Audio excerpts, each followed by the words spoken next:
tous et bienvenue avec nous sur Média TV. C'est un plaisir de vous retrouver. Comme tous les samedis, nous démarrons par notre aliment de la semaine. Aujourd'hui, place et honneur à la figue. Ensuite, au boulot, nous aborderons la peur du changement en entreprise. Et puis celle qui n'a pas eu peur de changer d'activité, c'est notre femme inspirante d'aujourd'hui. De voyagiste, elle est devenue artiste plasticienne. Nejwa Hitmi est avec nous. Et enfin, le mélasma ou le masque de grossesse, ces taches sombres sur le visage, peut-on les effacer? Eh bien, on en parlera avec une spécialiste. Bienvenue à toutes et à tous. Merci beaucoup d'être là. On y va et on démarre.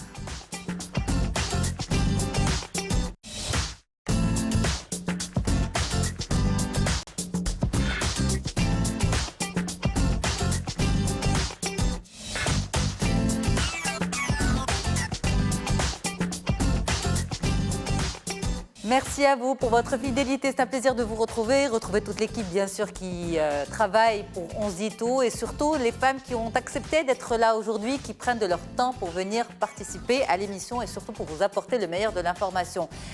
Docteur Leila Ben Ammar, merci beaucoup d'être avec nous. C'est un plaisir de vous retrouver. Vous êtes médecin dermatologue à Casablanca. Et avec vous aujourd'hui ce sujet du masque de grossesse ou mélasma, comme on l'appelle scientifiquement. Et en fait, ce sont ces taches sombre sur le visage, mais d'ailleurs ça peut apparaître aussi sur d'autres parties du corps. On aura l'occasion d'en parler avec vous et surtout comment s'en débarrasser parce que ça peut parfois être perturbant pour les femmes en particulier. Notre femme inspirante, elle est là, super de vous retrouver. Ça fait vraiment plaisir de vous avoir, Nejwa Hitmi. Merci beaucoup d'avoir fait le déplacement de Tanger à notre plateau. Vous êtes, on va dire, une vraie preuve que le changement ne doit pas faire peur et qu'on peut être artiste sans le savoir. Vous l'êtes devenu presque par coïncidence. Et maintenant, vous avez un nom connu à l'international. Vous allez nous raconter tout cela dans un petit moment. Merci beaucoup d'être là. Merci beaucoup. Et à vos côtés, une autre belle dame qui nous vient du nord aussi, du nord du Maroc, de Tanger, Linda Chabalan. Merci beaucoup d'être avec nous. Merci pour l'invitation. C'est un plaisir de vous avoir. C'est toujours un plaisir d'être avec vous. C'est vraiment un plaisir de vous avoir. Vous êtes coach, multicasquette et aujourd'hui, c'est la coach d'entreprise qui est avec nous.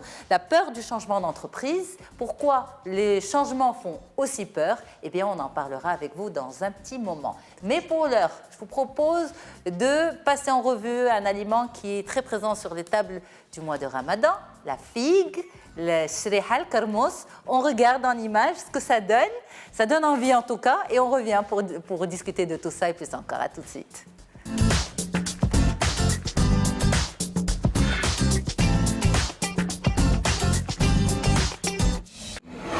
Il paraît qu'en mangeant une figue, on mange aussi une guêpe. Mais alors, qui est la figue? La figue trouve ses origines en Asie. C'est l'un des premiers aliments domestiqués par l'humain et qui n'est pas un fruit, mais un réceptacle. Dans une robe chatouillante aux nervures parfaites, les vrais fruits sont des petites graines contenues à l'intérieur qu'on appelle les akènes. Guêpes et figues sont très liées, car en hiver, les figues mâles, non comestibles, attirent les guêpes femelles qui s'y introduisent pour déposer leurs œufs. La figue existe sous plus de 700 variétés dans le monde. Au Maroc, la culture du figuier est principalement située dans la région du Rif sous deux variétés dominantes. La figue blanche, avec sa peau verte et sa pulpe rouge bien sucrée et goûteuse, et la figue noire, avec sa peau à la couleur violacée et sa pulpe grenat, très appréciée pour son moelleux et son goût prononcé. La figue est riche en antioxydants et en glucides. Elle contient de nombreux minéraux tels que le potassium, le calcium et le fer. Elle est aussi une bonne source de fibres et d'eau. Elle apporte ainsi beaucoup d'énergie à notre organisme et contribue à préserver notre santé. Il faut aussi savoir que le lait de figue peut être très efficace pour le traitement des verrues. Et on dit que si vous souffrez d'asthme, d'anémie ou de problèmes d'estomac, des figues sèches baignées dans de l'huile d'olive seront très bénéfiques. Qu'elles soient fraîches ou sèches, la figue remplace délicieusement le sucre dans de nombreuses recettes. On la retrouve au mois de Ramadan, séchée seule sur la table du ftour pour couper le jeûne, mais aussi dans un tagine d'agneau avec des noisettes, en garniture d'un makrout, fraîche dans des tartelettes ou en confiture. La figue se cuisine selon vos envies. Garnie de bienfaits, la figue allie plaisir et santé à chaque bouchée. J'espère juste que vous n'avez pas faim avec toutes ces belles images. C'est tout ce que je vous souhaite. Ça ouvre l'appétit. Mais ça donne envie, mais c'est vrai que pendant Ramadan, c'est surtout la figue sèche. Mais bon, on revient sur un petit truc qui a été donné par l'équipe. Le lait de figue contre les verrues. La dermato, elle en pense quoi? Oui, ça, je ne le savais pas. À essayer avant de conclure. Merci beaucoup, mesdames, en tout cas, d'être là. C'est un plaisir de vous avoir. On va tout de suite dans le monde de l'entreprise avec vous, Linda.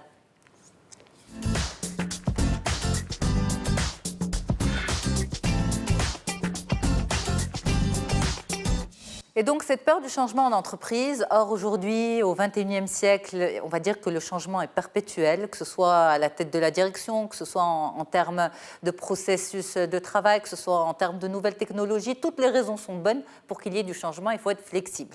Donc, on va en parler avec vous, Linda Jabadan, vous êtes coach, mais avant, un expert en DRH nous donne son idée du sujet, un aperçu, on regarde et on revient.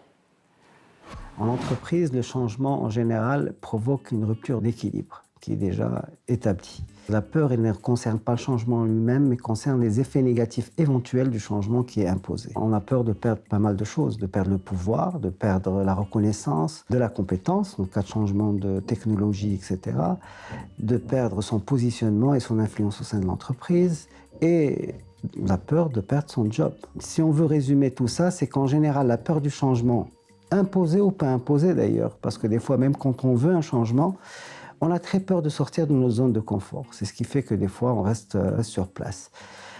Quand le changement est imposé, il serait judicieux de la part du salarié de ne pas rester dans la rumeur, mais d'aller vers l'information et de mieux s'informer au lieu de s'intoxiquer la tête et rester tétanisé pendant une longue période et de manière injustifiée. Il est recommandé de bien préparer sa communication et de bien préparer la manière avec laquelle on veut gérer un changement. Ça peut éviter énormément d'inquiétudes et de problèmes au sein de l'entreprise. Donc ça, c'est le point de vue, on va dire, du DRH. Et c'est aussi aux managers de préparer leur communication. Mais les salariés, on va dire, eux, c'est une situation qui les inquiète, qui les déstabilise. Est-ce que c'est normal? C'est clair. Donc, la peur du changement n'est qu'un visage que peut prendre la résistance au changement. La vie est tout changement, donc il y a des changements qui se font quotidiennement et on le sait tous. Mais on apprécie rarement les turbulences qui vont avec. Donc, et c'est ce qui nous fait peur. Changer, et la peur du changement, donc nous avons peur quand nous luttons contre quelque chose qui se passe entre nous, autour de nous, nous la refusons et on est... alors là, c'est une illustration sur le changement, donc changer... Pour y voir plus clair, il suffit souvent de changer de point de vue. Donc là, la peur du changement, elle est normale, pour parler clair. Elle est universelle, elle est humaine. Ce qui n'est pas bien ou ce qui est toxique, c'est quand cette posture, on l'approprie. Donc la peur du changement devient une posture et c'est ce qui nous use. Quand on sait l'exploiter, ça devient un potentiel, une opportunité de grandir, de se développer. Donc la peur du changement... Mais si vous permettez, Linda, si on a peur du changement, il y a la part du personnel, ok, de soi, mais il y a aussi la part du management. C'est clair. Est-ce que c'est une rumeur? Est-ce qu'on est rassuré ou pas? Parce que le top management, c'est lui qui détient l'information. Okay, c'est clair. Et c'est lui qui a une forme de visibilité que les collaborateurs n'ont pas. Alors, même si le collaborateur fait ce travail sur lui-même, gère sa peur du changement, mais lorsqu'il y a le flou total, finalement, c'est quelque chose qui reste très humain. Alors, moi, je voulais juste préciser. Donc là, on parle du changement en entreprise, mais on ne peut pas parler du côté professionnel sans évoquer le côté de la personne, du collaborateur et de son ressenti par rapport à ce changement. C'est-à-dire que ça soit un changement planifié, voulu, ou quelque chose qui arrive sans crier gare. Donc, les deux nous demandent des capacités d'adaptation et c'est ce qui nous fait peur. Maintenant, le rôle de la direction, donc les changements en entreprise, entreprises sont multiples, donc soit des nouveaux clients, des nouveaux marchés, une nouvelle technologie, un remue-ménage dans la direction. Donc, et là, c'est le rôle de la direction de planifier le changement et d'expliquer à ses collaborateurs qui souvent passent par toutes les phases de la courbe du changement. Donc, c'est son rôle de communiquer et de bien planifier le changement qui va s'opérer au sein de l'organisation. Et ce changement passe par plusieurs étapes. OK, on peut les passer en revue avec vous? Bien sûr. Alors, on a un graphe, justement. Voilà. On va l'avoir. Donc, du psychiatre Hélène, bon, il a été décalé un peu, mais c'est pas grave. Donc, de Hélène Kors. Donc là, on est en train de voir une courbe de changement qui illustre les différentes étapes et qui démontre la profondeur du changement, comme vous pouvez le voir sur la courbe. Et puis, il y a le temps que va demander ce changement. Donc, ça doit passer par des étapes. Par étapes. Et donc, la profondeur et le temps sont en fonction de l'ampleur du changement sur la personne et sur l'organisation. OK, mais d'abord, quand on entend parler d'un changement, qu'est-ce qui se passe en premier? Déni ou résistance? La première des choses, c'est le déni. C'est-à-dire, on n'accepte pas, on refuse ce qui se passe autour de nous. Et donc là, on est dans une étape qui va nous permettre, bien sûr, d'aller plus loin. Mais donc, la première étape, on est dans la courbe de changement qui correspond également à la courbe de deuil. Et donc, on est dans le déni total de ce qui va se passer. Par la suite... Pardon, vous faites le parallèle avec la courbe de deuil. Donc, c'est le même processus? C'est clair. Pourquoi? C'est le même parce que, dans un changement, il va falloir qu'on fasse un ou plusieurs deuils d'une situation. Donc, et donc là, automatiquement, on passe par la courbe du deuil et du changement et qui commence d'abord par le déni ou le choc qui s'opère autour de nous. Okay. Et puis, il y a la résistance, c'est-à-dire qu'on identifie le changement à opérer, mais on mobilise toute notre énergie pour résister à la situation future. Donc là, le rôle de manager, bien sûr, c'est de prendre en considération cette résistance, ne pas la négliger parce qu'elle est très importante. Elle fait partie du processus. Elle est humaine. Et dans la résistance, on trouve souvent deux tendances. Une tendance conservatrice qui va chercher à trouver un équilibre et une tendance qui va chercher à évoluer, à résister, mais par la suite à évoluer et s'intégrer dans le processus de changement. Donc, au niveau de l'intégration, qu'est-ce qui se passe?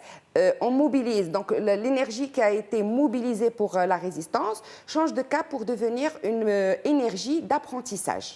Donc là, on commence à avoir une adhésion. Mais ça prend combien de temps tout ça? Est-ce qu'il y a un temps moyen? De la même manière, par exemple...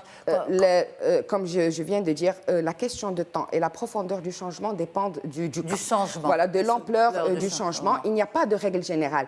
Donc, parce que la conduite du changement n'est pas une méthode. C'est-à-dire, voilà comment vous allez conduire votre changement. La méthode va se créer avec la thématique.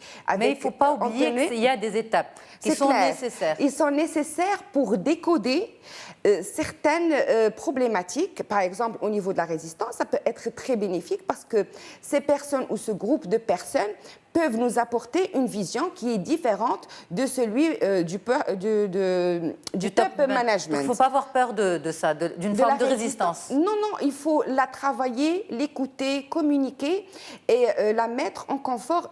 La résistance, une fois écoutée, elle perd de son intensité. Donc, la résistance a besoin d'être écoutée. Et donc là, c'est très important de la travailler aussi et ne pas la négliger. Et la transformer en force. Mais votre message aujourd'hui, Linda Jebran, il est adressé aux managers ou aux employés? Aux deux. Aux deux. Parce qu'ils forment une équipe. Le changement ne peut pas s'opérer par une seule personne. Mais quand vous dites, par exemple, il ne faut pas avoir peur de la résistance, c'est aux deux aux salariés, aux Non, aux managers? au niveau de la résistance, parce que là, pourquoi il y a une résistance? Parce qu'il y a des collaborateurs qui sont perdus. C'est ça. Ils ne comprennent pas là où ils vont. Donc, le rôle du manager, c'est d'expliquer à chacun qui va faire partie de ce processus sa part des choses dans cette vision. Donc, même si le changement est en quelque sorte imposé, donc il est obligatoire et il est préférable qu'on ait une vision de ce processus pour nous réconforter et pour avoir plus de visibilité de là où on va. OK. Et puis on passe à la phase d'intégration. Donc ce que j'ai dit tout à l'heure, c'est une phase qui va permettre à toutes les personnes de mobiliser leur énergie d'apprentissage pour arriver à la phase d'expérimentation, qui est une phase qui est la nouvelle norme, c'est-à-dire c'est la mise en place du nouveau changement et qui devient la vie normale de l'entreprise. Mais il y a des critiques. Parfois, on dit, mais avant, c'était mieux, ou avant, ça ne se passait pas comme ça. Même quand ça devient la vie normale de l'entreprise, il y a des flashbacks. C'est normal? Non, il n'y a plus de flashback Si, quand on arrive à la phase on passe la phase d'intégration et d'expérimentation, c'est-à-dire qu'on aura déjà fait notre deuil. Oui, mais par il y a rapport toujours, à la phase mais précédente. il reste toujours parfois une comparaison. C'est clair, c'est humain. C'est humain. C'est humain, mais plus c'était mieux avant. Parce qu'on a passé beaucoup. Il y a eu un changement. Tant qu'on dit c'était mieux avant, c'est qu'on n'a pas encore fait son deuil. Voilà, exactement. C'est-à-dire qu'on ne peut pas passer à l'autre phase. On est toujours dans une zone d'inconfort. Maintenant, tout processus de changement n'est pas idéal et ne manque pas d'erreurs. C'est-à-dire qu'il y a toujours des erreurs en cours de route. C'est pour ça qu'il n'y a pas une méthode universelle, mais il y a des méthodes d'ajustement à chaque étape pour mieux conduire le changement. Leïla, une petite intervention? Peut-être que de par mon métier, le changement ne s'opère pas de manière aussi... C'est ça. On est peut-être dans une zone de confort. Est-ce que c'est une bonne chose? Pas forcément. Des fois, je regrette de ne pas avoir choisi un métier où j'aurais pu un petit peu faire l'abeille et Vous changer. excellez dans votre métier. Alhamdoulilah, mais c'est vrai que ça nous limite par rapport à certaines choses. Mais peut-être qu'on ne vit pas le stress. On a vécu notre stress, on le vit au quotidien, mais pas ce genre de stress. C'est pour ça que ça m'intéresse d'écouter et de voir, parce que j'ai des gens autour de moi qui ont changé de travail. Je vois un petit peu le stress qu'ils peuvent endurer, l'angoisse et tout ça. Puis après, effectivement, l'acceptation. Mais il faut savoir qu'en médecine, on parle de maladie, c'est le même processus. C'est le déni de la maladie, et puis après l'acceptation, et c'est qu'après l'acceptation qu'on peut éventuellement faire quelque chose avec le patient. Je pense que c'est un processus qui s'opère dans tous les modes de vie. Voilà. Alors, on va prendre la question de Samia, qui vous dit « Une éducation stricte amplifie-t-elle la peur du changement professionnel dans le futur ?»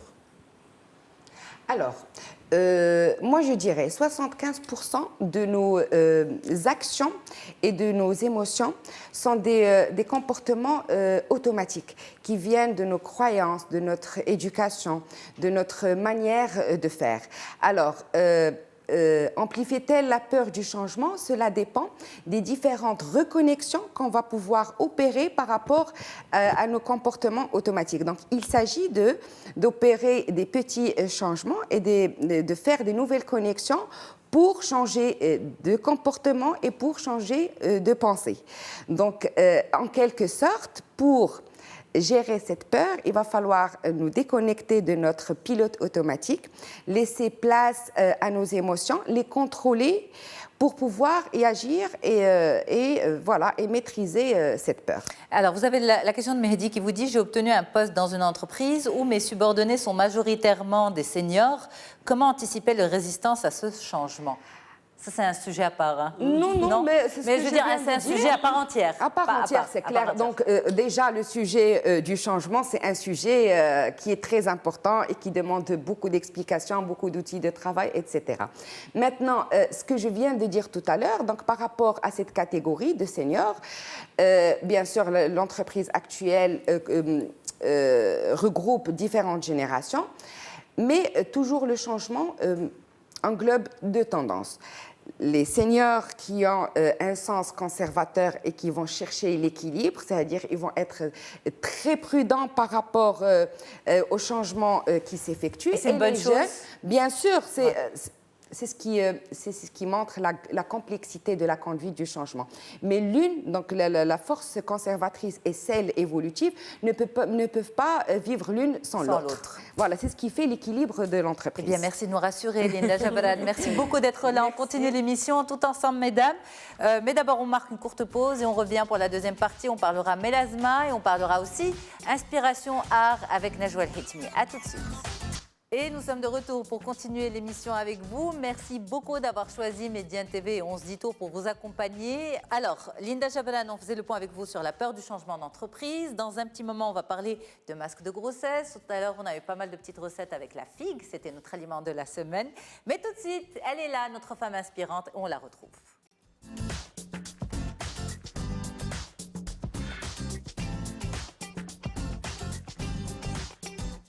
Une passion innée, une passion surprise. C'est vous qui l'incarnez, Najwa El-Hitmi. Merci beaucoup d'être avec nous.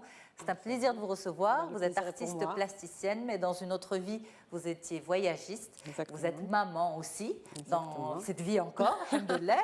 Et puis, la découverte de l'art, la passion pour l'art, pour la peinture, pour la sculpture, est apparue de façon vraiment assez fortuite, de façon vraiment, on va dire vraiment par hasard. Comment on peut devenir du jour au lendemain artiste pleinement et en faire justement sa passion de vie? Eh bien, nous allons essayer de découvrir tout cela avec vous pour inspirer les jeunes qui nous regardent, comme quoi rien n'est figé dans la vie, il ne faut pas avoir peur du changement, absolument. On regarde votre portrait et on revient.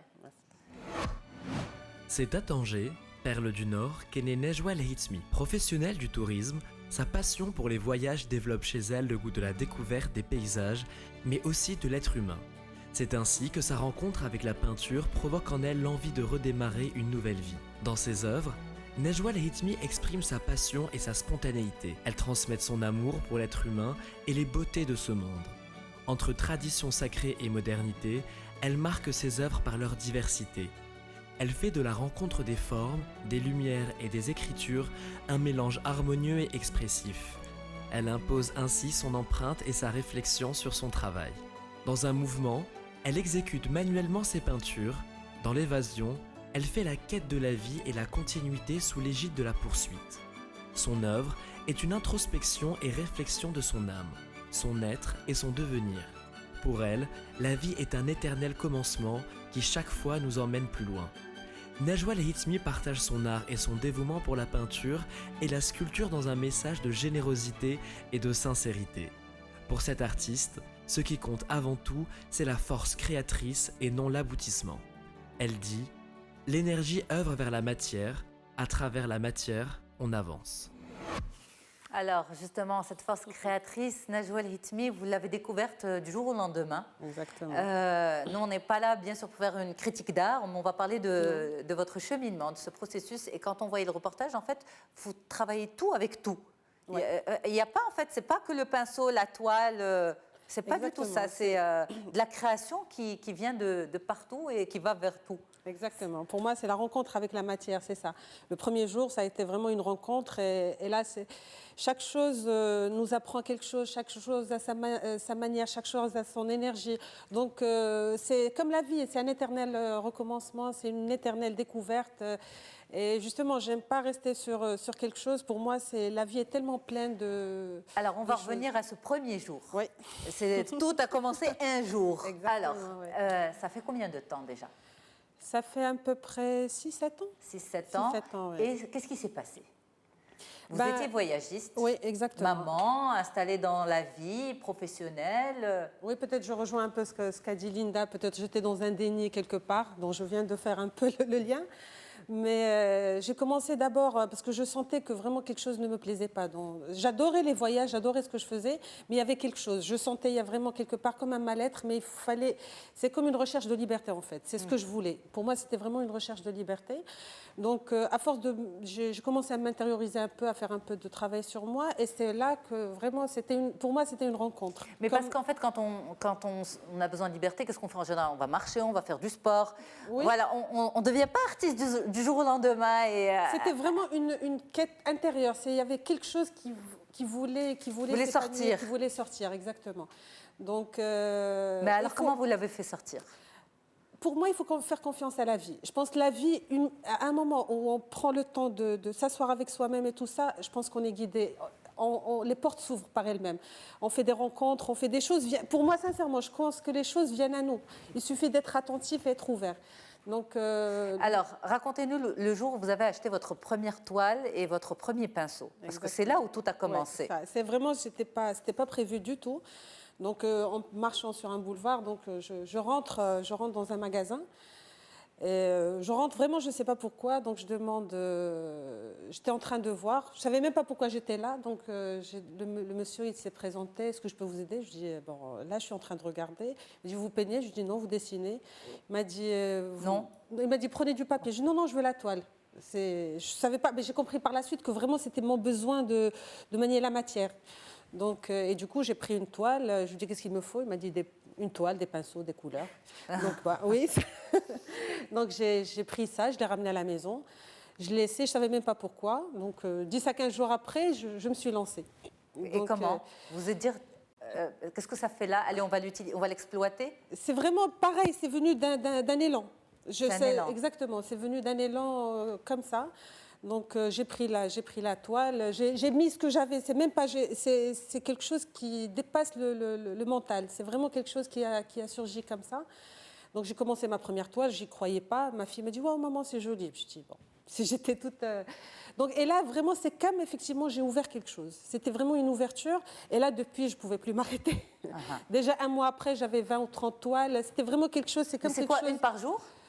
Ou plus? Ça dépend. Moi, je suis tellement rapide et que je peux commencer plusieurs choses en même temps. C'était vraiment l'expérimentation. C'est comme un bébé qui découvre le monde. Donc, c'était vraiment une recherche, une quête. Parce que justement, Najwa, pardon de vous interrompre, ce que je sais des artistes, justement, des peintres notamment, c'est lorsqu'ils démarrent une toile, ils peuvent mettre beaucoup de temps à la finir. Mais vous, votre particularité, et justement, vous avez déjà été filmé à l'œuvre, c'est ça qui impressionne les gens, c'est que on se dit, elle est habitée par l'art. Il y a quelque chose qui sort d'elle, elle est habitée par une forme de mouvement qui fait qu'elle accouche très vite d'une œuvre.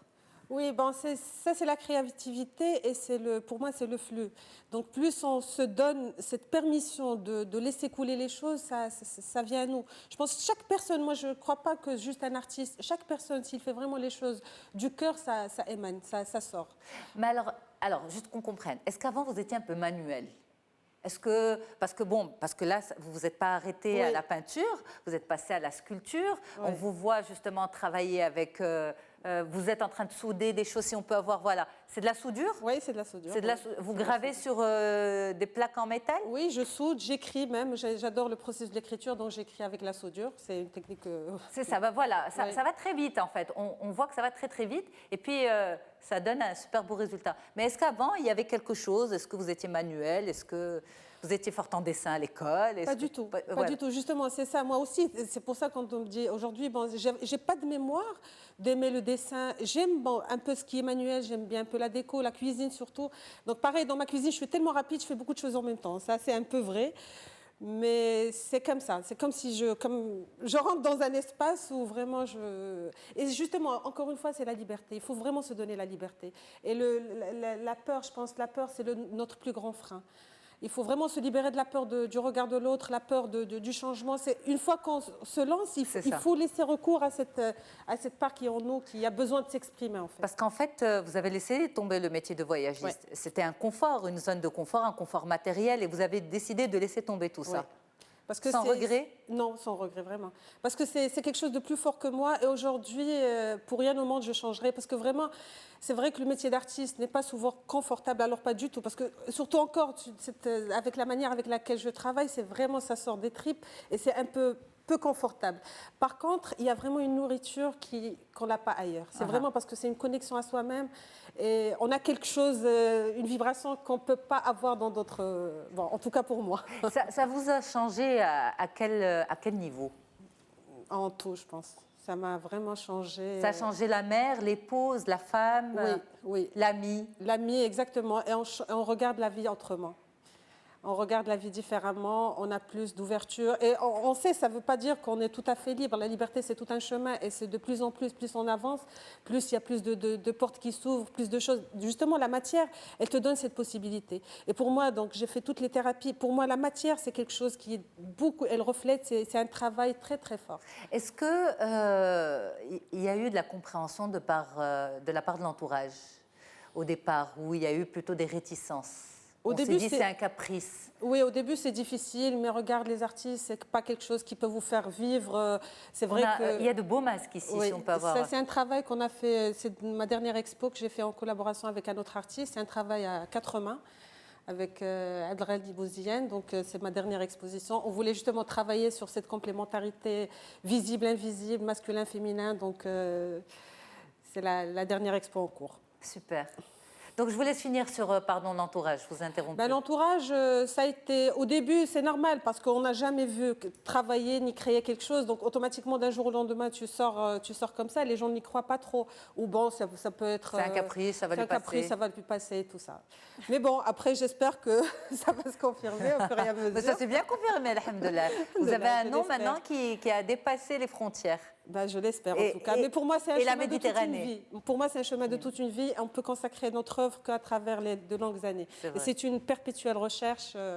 C'est pas en une œuvre. L'œuvre se fait à travers plusieurs œuvres. Vous m'avez donné envie d'acheter une toile. Oui, il le faut. Vraiment, j'encourage tout le monde, toutes les femmes. Mais travailler avec la main, parce que j'ai l'impression que le pinceau va me bloquer. Je vais aller faire. Oui, justement, parce que chacun de nous, il y a quelque chose. Il faut juste être à l'écoute de ce qu'on aime faire.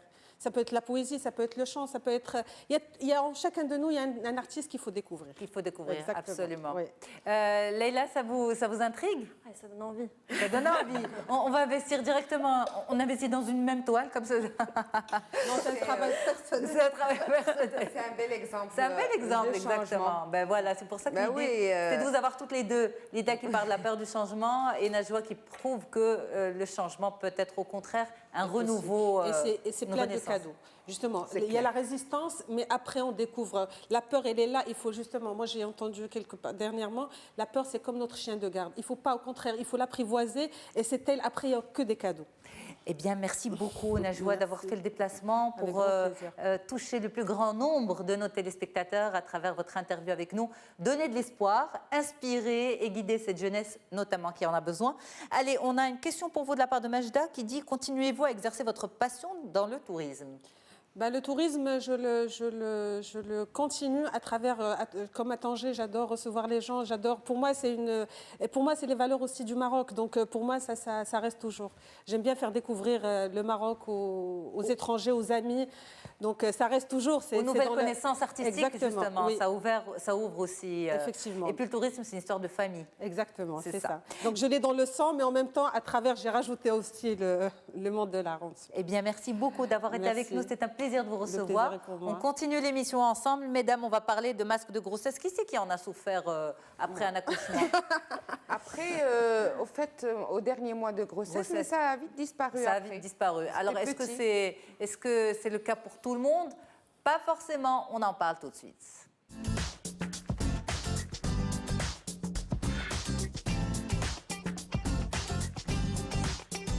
On l'appelle aussi le mélasma, le masque de grossesse, et c'est avec vous, Leïla Ben Ahmad, dermatologue à Casablanca, qu'on en parle. Qu'est-ce que c'est au juste en images pour nos téléspectateurs? Lors de la grossesse, des taches brunes peuvent apparaître chez certaines femmes au niveau du visage. C'est le masque de grossesse. Mais qu'est-ce que c'est? Également appelé cloasma, le masque de grossesse est une hyperpigmentation cutanée sous forme de taches, localisée sur le front, autour des yeux, sur les pommettes et au-dessus de la lèvre. Le masque de grossesse apparaît généralement entre le 4e et le 6e mois, suite à des réactions hormonales. C'est beaucoup plus rare, mais il peut aussi apparaître lors de la prise de pilules contraceptives, ou même chez les hommes, suite au traitement de certains cancers. Il peut être plus fréquent chez les femmes brunes à peau mate, et le soleil aggrave son apparition. Il faut s'en préserver pour minimiser son effet. Normalement, le masque de grossesse disparaît spontanément dans les mois qui suivent l'accouchement. Alors, petite précision avec vous, Dr Ben Ammar. Donc, ça ne touche pas que les femmes, ça peut toucher aussi les hommes? Ça peut toucher les hommes aussi. Et c'est pour ça que le terme masque de grossesse, moi, je ne suis pas tout à fait d'accord. C'est ça. C'est une des causes de masques ou de taches ou de mélasma. Dans l'absolu, on appelle ça un mélasma. Quand le mélasma survient pendant la grossesse, on appelle ça un cloasma. D'accord. Mais ce n'est pas une spécificité de la femme, et encore moins d'une femme forcément qui tombe enceinte. On peut le faire même si on n'est jamais tombé enceinte, même si on n'a jamais pris d'hormones. Ok. Voilà. Donc c'est quoi, un problème de soleil? Alors, ce n'est pas uniquement un problème de soleil. Alors, si on revient à la physiopathologie, c'est-à-dire le mécanisme qui va déclencher ce masque, voilà, ça, je vais m'éclater. Alors, parce qu'il y a beaucoup de mauvaises interprétations, beaucoup de mauvaises idées reçues, beaucoup de choses qui sont méconnues. Et j'aimerais bien justement, parce que le but aujourd'hui, c'est pas juste de parler de la physiopathologie, mais c'est ce qui va induire en fait un certain comportement de la part des patients qui souffrent de ce problème. Okay. D'accord ? Alors, génétiquement d'abord, on est conditionné à faire ou non ce mélasma. C'est-à-dire soit on est programmé pour le faire, soit on ne l'est pas.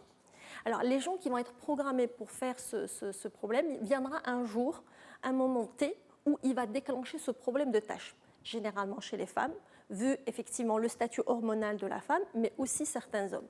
Donc, je vais déclencher ce problème, ma peau, elle va commencer à fabriquer, enfin les mélanocytes vont commencer à fabriquer en excès de la mélanine, ce pigment qui nous donne la couleur de notre peau. Et ce facteur génétique qui a enclenché ce processus, il va durer quasiment toute la vie. C'est-à-dire qu'une fois on déclenche le problème de tache, ça peut durer quelques mois, quelques années, voire jusqu'à 20 ans. Donc c'est une notion importante pour que les patients sachent qu'on ne traite pas de manière ponctuelle, mais qu'on traite de manière ponctuelle la poussée ou l'éruption, et puis qu'on donne un traitement d'entretien par la suite. Maintenant, qu'est-ce qui va déclencher sur ce terrain ce mélasma? Une petite parenthèse. Est-ce que les taches liées à l'âge, parce qu'avec le vieillissement cutané, il y a des taches qui apparaissent, est-ce que c'est la même chose? C'est différent, ce sont des lentigos solaires, c'est un autre sujet. Ok. Ça n'a rien à voir.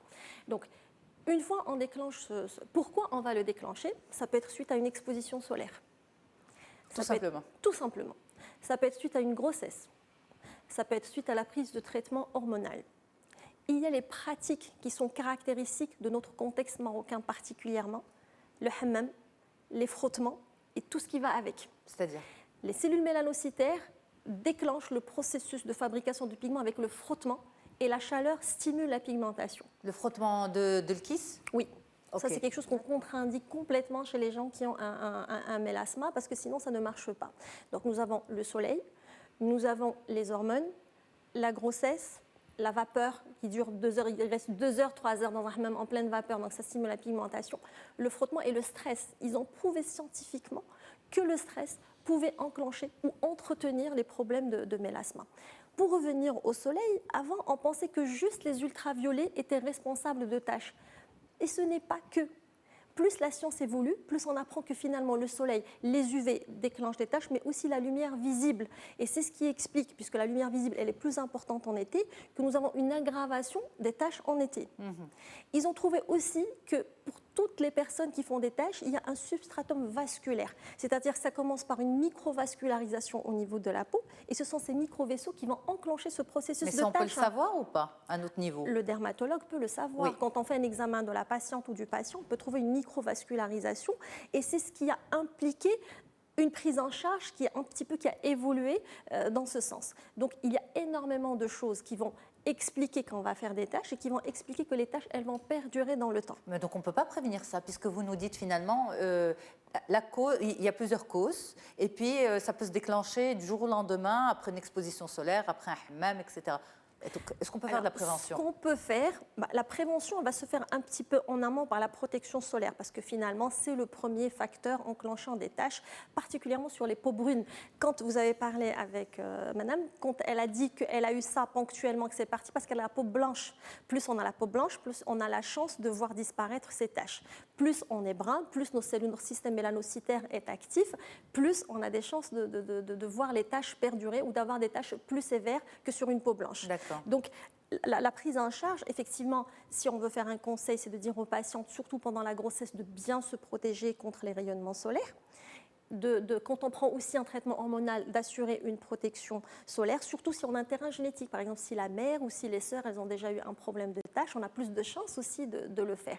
Mais les gens, généralement, demandent un conseil quand ils ont quand ils viennent, quand ils ont déjà un problème de taches. Donc là, on va faire une prévention en aval, c'est-à-dire qu'on va traiter et qu'on va donner les conseils adéquats pour aider le traitement anti-taches, parce qu'il faut savoir que notre pire cauchemar, nous, en tant que dermatologue, c'est de recevoir un patient avec des taches. Parce qu'on sait qu'on va avoir un patient qui va se fatiguer, qu'il faut l'aider sur le plan cutané et sur le plan psychologique, vu que le vécu peut être catastrophique. Fatigué pour la durée du traitement? La durée du traitement, c'est très difficile de convaincre une personne de garder un traitement à vie, de ne pas s'exposer au soleil, de ne pas aller au hammam. Moi, quand je dis à une patiente de ne pas aller au hammam, c'est comme si... c'est une chose, on va dire...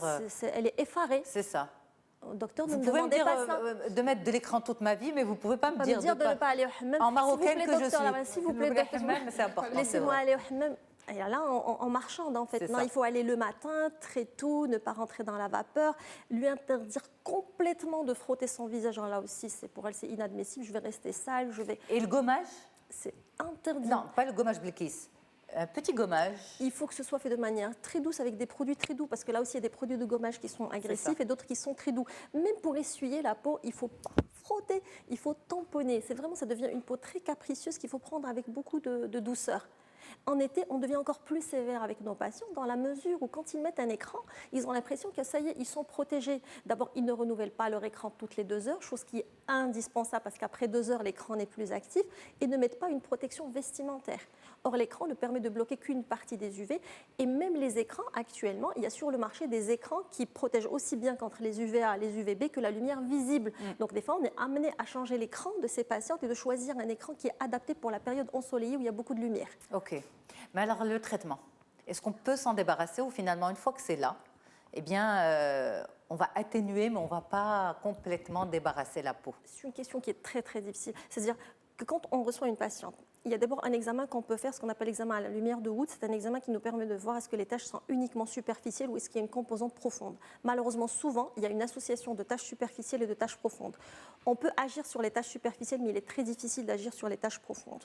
Donc, il faut déjà expliquer à la patiente que le résultat à 100%, on ne peut pas forcément y aboutir, mais que certainement il y aura une amélioration. On choisit des traitements qui ne soient pas trop agressifs. Plus on essaie d'être agressif avec le traitement des taches, même si c'est difficile de convaincre une patiente qu'il faut y aller doucement, plus on risque de créer un état inflammatoire, et cette inflammation va se transformer en pigmentation plus profonde et plus résistante au traitement. Donc ne pas être agressif dans le traitement des taches. Ne jamais utiliser de laser sur le mélasma, je le dis et j'assume ce que je dis. Le mélasma va traiter une tache avec une aggravation qui va être plus laser, sévère. Vous voulez dire. Voilà, le laser, il ne faut pas utiliser de laser sur ce type de tache, sur le mélasma. Vous avez dit le mélasma va traiter. Non, j'ai dit il ne faut pas. Parce qu'effectivement, le laser peut améliorer. On a une première impression d'amélioration, création d'un état inflammatoire à cause du laser, pigmentation post-inflammatoire qui va être plus sévère. Donc la patiente va être contente au début, mais elle va en faire les frais par la suite. Okay. Donc on ne propose pas de laser pour le mélasma. Pour d'autres tâches, les tâches solaires dont vous avez parlé tout à l'heure, oui, c'est un très bon moyen de les traiter. Mais ça, c'est au médecin de faire la différence. C'est le médecin qui va poser le diagnostic. Est-ce que c'est un mélasma ou est-ce que c'est le dermatologue, effectivement. Parce que là, il y a des laséristes qui ne sont pas forcément dermatologues. Ça, c'est très bien de parler de ce sujet et de dire que la dermatologie, c'est une spécialité à part entière qui demande énormément d'années de formation et donc qui relève de la dermatologie parce que seul le dermatologue est apte à poser d'abord un diagnostic, à faire un diagnostic différentiel, à dire est-ce qu'il y a un substratum vasculaire en dessous, chercher les causes, donner les conseils adaptés et donner un traitement adapté. C'est nous qui savons manipuler les produits anti-taches, qu'en donner, qu'est-ce qu'on peut donner, quelles sont les contre-indications, parce que tout ça c'est important, parce que pour traiter il faut un diagnostic, il faut poser un diagnostic, c'est pas on voit comme ça, on va dire que c'est une tache. Il y a des maladies de la peau qui sont révélées par une pigmentation comme les lichens pigmentaires, qui sont une maladie inflammatoire qui n'ont rien à voir avec le mélasma, qui peuvent être traitées à tort comme de mélasma avec des aggravations qui sont catastrophiques. Et on a l'habitude de voir ce genre de patientes qu'on récupère par la suite et qu'on a énormément de mal à gérer. Donc première étape, c'est poser le bon diagnostic et puis adapter le traitement. Actuellement, la bonne nouvelle, je dirais entre parenthèses, c'est qu'il y a des traitements actuellement sur le marché qui sont malheureusement prescrits hors AMM, avec lesquels on traite la composante vasculaire et qui nous ont donné de très très bons résultats, mais qu'on doit renouveler dans le temps. C'est ça, mais le problème aussi de tout ce qui est dermatologique, c'est que ce n'est pas forcément couvert par les assurances, par la sécurité. Et c'est considéré souvent, malheureusement, des problèmes de peau, ou les traitements des problèmes de peau sont considérés comme un luxe, non pas comme une vraie maladie. C'est une maladie, mais c'est pas forcément remboursé. Oui, mais vous savez, l'impact des maladies dermatologiques, ça a été fait avec des tests qui sont vraiment très très sérieux. Des fois, il est plus important que certaines maladies cardiovasculaires et certains cancers. Le vécu, moi j'ai une patiente qui était suivie pour un carcinome mammaire. Elle a très très bien vécu sa maladie. Le jour où elle a développé des taches au niveau du visage, elle l'a très très très mal vécu. C'est-à-dire que elle m'a dit que j'ai préféré vivre avec un cancer plutôt qu'avec des taches. Donc les patientes, lorsqu'elles sont des taches, elles sont généralement motivées et elles viennent consulter. Elles peuvent dépenser énormément d'argent. Elles ne sont pas très regardantes sur le prix parce que c'est une maladie affichante. Oui, mais en même temps, c'est ça le problème. C'est que pourquoi c'est pas pris en charge? Par exemple, l'alopécie, les traitements pour alopécie, etc. Bon, c'est vrai que c'est pas notre sujet d'aujourd'hui, mais je le vois autour de moi. Les gens payent leur traitement alors que c'est un problème... C'est considéré comme de l'esthétique, malheureusement. Je suis tout à fait d'accord qu'on aimerait bien qu'un jour les traitements... Parce que les traitements qui sont prescrits, ce ne sont pas des médicaments. C'est de la cosmétique. Or, les traitements cosmétiques ne sont remboursés nulle part. Mais ni même en France, qui est le meilleur système social au monde. Ce genre de traitements ne sont pas... Ce qu'on doit faire, nous, en tant que dermatologues, c'est effectivement alléger au maximum nos prescriptions et surtout axer plus sur les conseils. Ok. Une question conseil, justement, et on passe aux questions rapidement. Aujourd'hui, on parle beaucoup de masques naturels et on parle beaucoup de la tendance bicarbonate de soude sur le visage. Je vous pose la question parce que justement, s'il y a de la prévention à faire, autant la faire grand public. Est-ce que le bicarbonate de soude est abrasif pour la peau ou ça peut être un éclaircissant? Il est abrasif. Pour nous, quand on a un masque, on a bien signalé ne pas être agressif, ne pas irriter, ne pas entraîner d'inflammation. Si on entraîne, nous, quand on donne un traitement, on assure derrière. C'est-à-dire qu'on va revoir la patiente, voir est-ce que la crème qu'on lui a donnée, d'abord les crèmes, elles sont adaptées au type, à la carnation. Est-ce que nous sommes en hiver? Est-ce que nous sommes au printemps? Est-ce qu'on a une peau réactive? Est-ce qu'on a une peau normale? Est-ce qu'on a une peau qui va résister? Est-ce qu'on va donner sous forme de fluide, de gel? On adapte en fonction du type de peau. Et on assure derrière. C'est-à-dire que si je reçois une patiente qui me fait une réaction au produit, je vais calmer, je vais savoir comment calmer cette inflammation derrière pour ne pas tomber dans la pigmentation post-inflammatoire. Les gens qui mettent des masques chez eux à la maison, ils ne peuvent pas assurer. J'ai eu pas mal de patientes qui, pour un petit souci de tache, se sont amusées chez elles à appliquer plein de produits, maintenant tout ce qui se dit sur Facebook, sur Instagram, les youtubeuses et tout ça. Et donc, et voici, et voilà, et puis je mélange n'importe quoi et se retrouve avec des catastrophes, et avec des drames, et avec des pigmentations qu'il est beaucoup plus difficile de gérer par la suite. Une petite question, mesdames? Oui. Pardon. Allez, justement, par rapport à la peau, parce qu'on sait tous que vraiment les problèmes de la peau, ils sont liés d'abord à des problèmes psychosomatiques, donc il ne faut jamais négliger les problèmes de peau. Un dermato doit être en grande partie psychologue. C'est-à-dire, si on n'établit pas un rapport de confiance, de dialogue avec nos patients, si on ne les écoute pas, si on n'écoute pas leurs plaintes, si on n'est pas empathique envers nos patients, elles nous changent tout de suite. Donc, il faut d'abord avoir la confiance de la patiente, qu'il y ait un rapport parce qu'on va les garder très longtemps, ces patientes. Donc, si on ne les écoute pas, si on ne passe pas du temps à les soulager sur le plan psychologique, ça va de soi qu'elle va aller chercher ce réconfort ailleurs. C'est ça, notamment sur les réseaux sociaux ou chez un autre confrère ou chez un autre confrère, tout simplement. Linda? Eh bien, moi, j'allais juste demander pourquoi vous avez mis la banane. Donc, ça, c'est pas... Mais, on dit que la banane, c'est bien pour la peau. Ben, ils mettent la peau de banane pour beaucoup de choses. Hein. Des fois, ça marche. Quelquefois, ça marche. Quelquefois, ça marche. Des fois, il y a une maladie qu'on appelle chez nous le molluscum contagiosum, qui est une forme un petit peu d'éruption virale, où les gens frottent avec une peau de banane et il y a de la suggestion. Et donc, quand il y a de la suggestion, on agit sur le système immunitaire. Et si on agit sur le système immunitaire, on peut guérir de verrues rien qu'avec la suggestion. Mais on dit que la banane en masque soulage ou efface le masque de grossesse. Moi, je ne suis pas contre les... Non, effacer. Alors là, ça, je leur donne le prix Nobel de la médecine. Ah, ok.